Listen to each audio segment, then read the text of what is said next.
রিকশায় ওঠাউঠি করে অত দূর যেতে হবে না। মাধবীলতা এবার অনিমেষের দিকে তাকালো। এই সময় ছোট মা বললেন, কিন্তু গেলে ভালো হতো, ওরা এখানকার পথঘাট চেনে না ভালো করে। অনি তো রিকশায় এর আগে উঠেছে। মাধবীলতা অর্ককে বলল, তুই এগিয়ে যা, আর একটা রিকশা ডাক।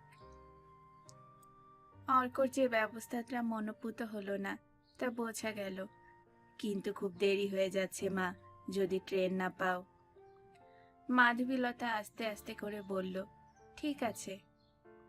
গায়ে একটা জামা গলিয়ে অনিমেষ গেট ছাড়িয়ে রিকশার কাছে এসে বলল, আমায় একটু ধরো তো ভাই।